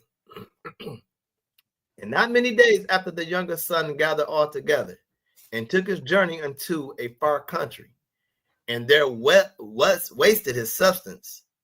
No, Salaki, and there was his substance with riotous living. No, it said he wasted, and they're wasted. Okay, come. Right, so he wasted his substance with riotous living, right? Partying, doing all sorts of things. Hey, baby, hey, I got this bottle. Hey, we gonna get this room. I'm gonna do this, right? And that's just in today's time. Hey, he probably had all kind of tents everywhere set up. Different tents in different cities. Doing everything, right? He wasted his inheritance. Right, go ahead. And when he had spent all, there arose a mighty famine in that land. Hey, now he ain't got nothing. Right? When he spent everything, it was a mighty famine in the land. All his friends, wasn't up, everybody he was having that riotous living with, I guarantee, left this side, wasn't with him no more. Nothing but a bunch of leeches. Right? And this is how we got to teach our children that these kids that's around you, right? If they don't have parents that's teaching them the law, statutes, and commandments, they're going to be leeches and they're going to suck the life out of you if you let them. Right? We got to continuously tell them that every single day. Every day. Because, again, kids have some kind of innocence to them. And they just want to be cool. They want to be friends. They want to laugh, smile, and joke all the time. But that's not always the case when we're living in the world that we're living in. Right? Go ahead. And when he had spent all, that arose a mighty famine in that land, and he began to be in want. And he went and joined himself to a citizen of that country, and he sent him into his fields to feed swine. Hey, and that's what I was speaking about in a significant way. Is it seems like when you at home, when your child is at home, hey, it's always they got a better decision making when they're living at the parents, when the parents are trying to keep them in subjective. Mm-hmm. But when they leave, you know what I'm saying, they go out there and they be in the fields of swine. So when it means by that, like, hey, he had it good when he was at home. But now look at him, he's out there working in the field with the pigs. Mm-hmm. So that's just telling you went low, right? You went low. You know what I'm saying? So that's just kind of what I was speaking in that. All right. Verse 16. And he would fain have filled his belly with the husk that the swine did eat. All right. So he down to eating what pigs eat. Right? And we know pigs eat everything. So anything he can get his hands on, he was munching on it. All right. Hey, the pig became man's best friend. God. All right. With the husk that the swine did eat, and no man gave unto him. And when he came to himself, he said, how many hired servants of my father's have bread enough to spare, and I perish with hunger? All right. He's saying, hey, the hired servants, right, that my father had, my father's workers, right, he paid them very well, and they had enough to spare. But I'm sitting here and I'm about to die with hunger, right? He's starting to come back to his senses now, right? Go ahead. I will arise and go to my father, and I will say unto him, Father, I have sinned against heaven and before thee. Right. So our children, if there's any children listening, right, listen to this, right? He recognized what he was doing wrong. Why? Because he was already trained up from the beginning. Right. And I know when we get to the end, by the time we get to the end of this parable, you'll definitely see that this is literally talking about Israel, northern and southern kingdom. You'll see that. Right. But at the same time, we have to take this and apply it to a real life scenario, because this could very well be your son or daughter. Right. They got to be reconciled with you. And this is how we have to receive our children. Now, go ahead. All right. And I am no more worthy to be called thy son. Make me as one of thy hired servants. And he arose and came to his father. But when he was yet a great way off, his father saw and had compassion. He had and what? And had compassion. No, he pushed him in the forehead. He had compassion. He had compassion, right? He missed his son. Go ahead. And ran and fell on his neck and kissed him. Go ahead. And the son said unto him, Father, I have sinned against heaven and in thy sight, and am no more worthy to be called thy son. I noticed that what he said. He said, I sinned against heaven, meaning he sinned against the Most High. Why? Because he disobeyed the Most High's rules, right? He dishonored his father. That's also the Most High's rules, right? He has sinned against heaven, right? He's repenting right now. Go ahead. But the father said to his servants, bring forth the best robe and put it on him, and put a ring on his hand and shoes on his feet. Why? Because he's a ruler, right? He was a ruler from the beginning. Go ahead. And bring hither the fatted calf and kill it, and let us eat and be merry. Right now, let's offer this sacrifice. Right, go ahead. For this my son was dead and is alive again. He was lost and is found. And they began to be merry. And they began to be merry. Hey, he accepted his son back. Right? He accepted his son back. And this is how we got to be with our children. They're going to go off. They're going to piss you off. You know what I'm saying? They're going to be rebellious. They're going to want to not go the way that you would have them go.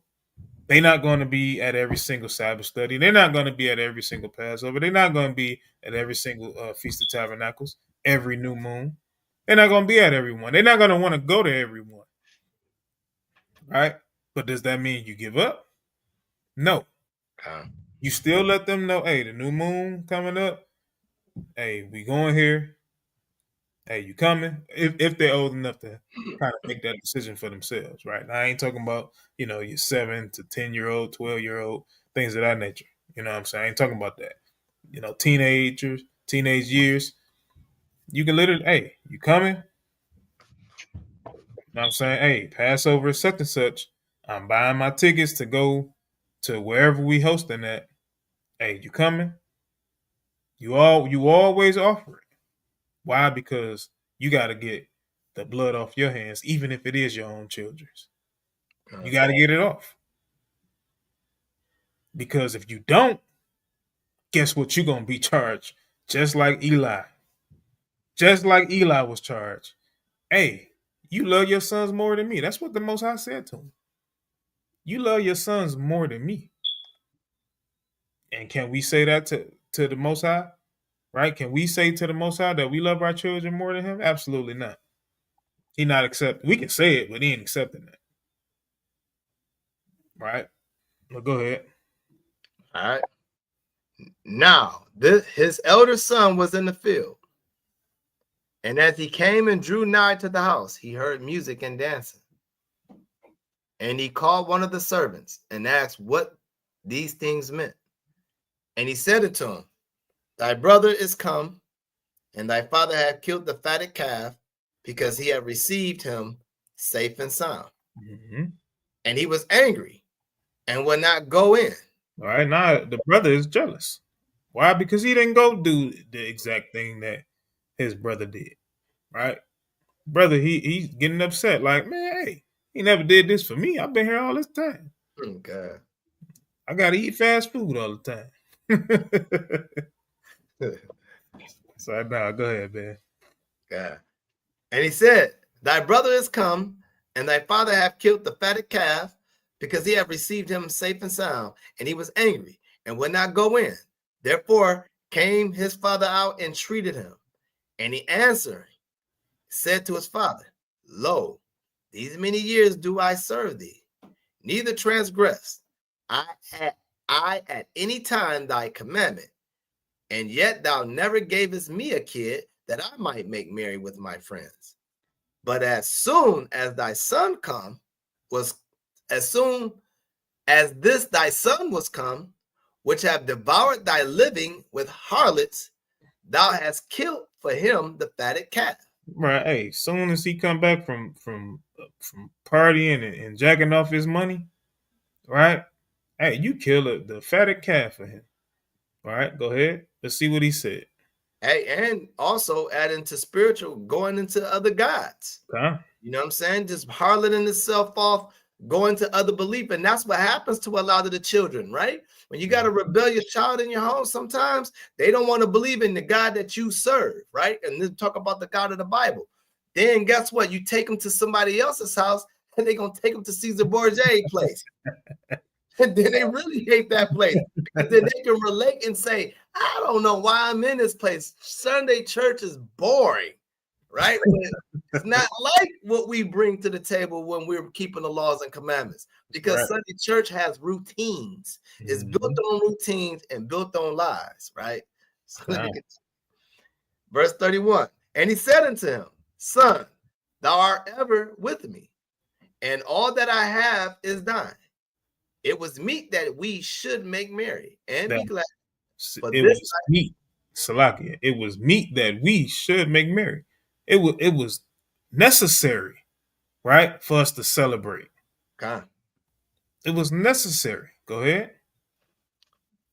And be glad, for this thy brother was dead and is alive again, and was lost and is found.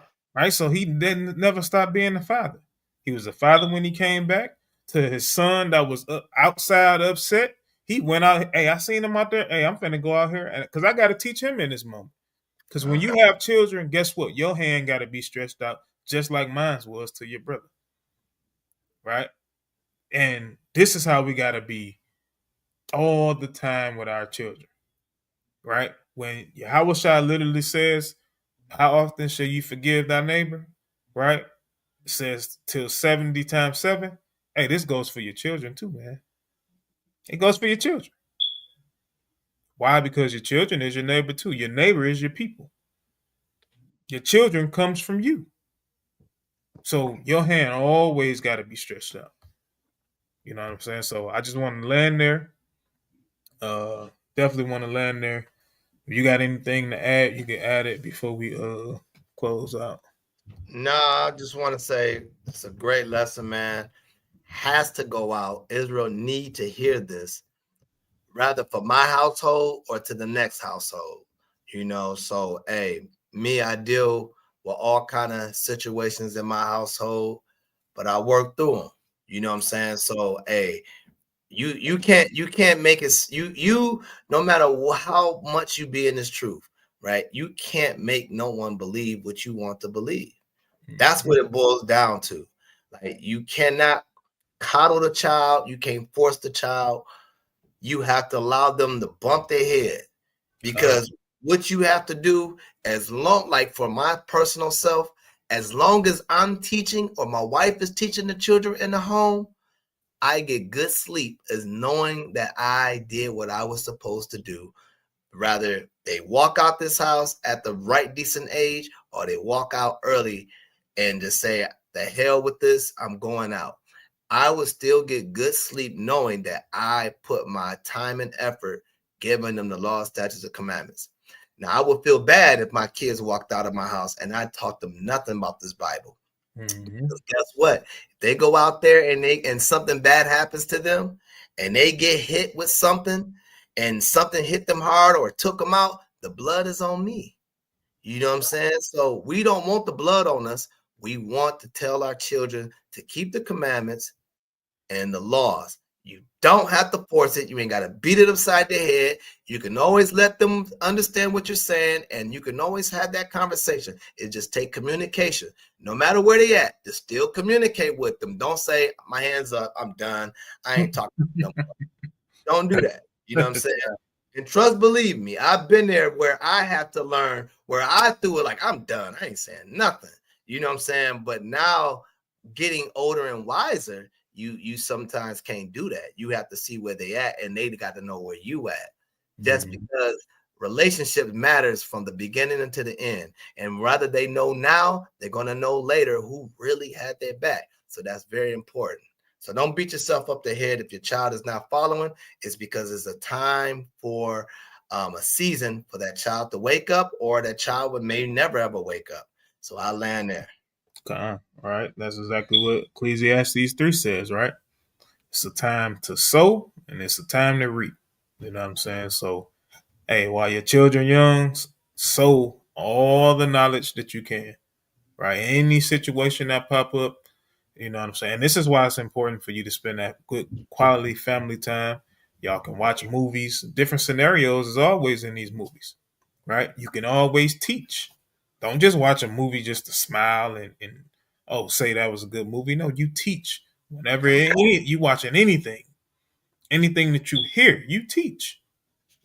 You know what I'm saying? So at the end of the day, all praise to the Most High, willing all of the people was edified by this lesson, man.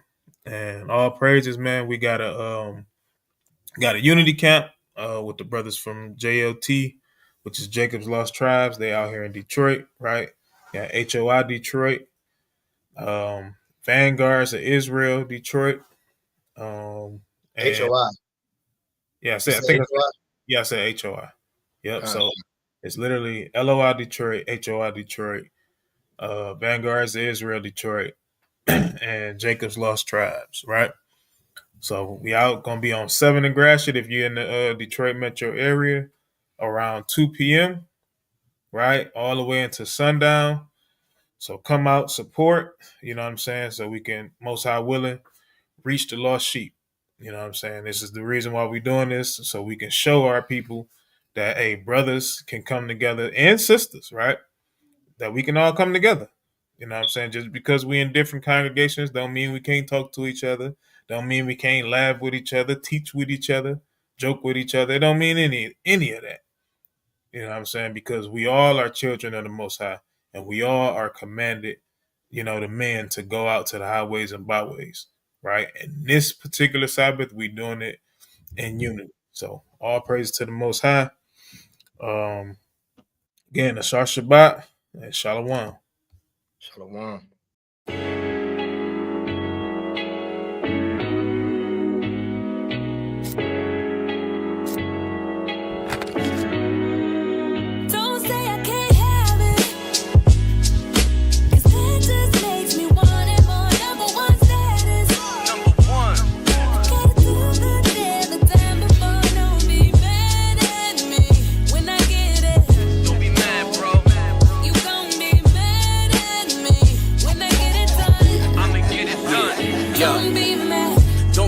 That an Israelite made it. The suckers gon' talk, the cowards gon' hate it. No matter what they say, I'ma go get it done. There's really no choice if you from where I'm from. Some people gon' be glad, others gon' be mad. You juicing off the hate and relapse, and you need rehab.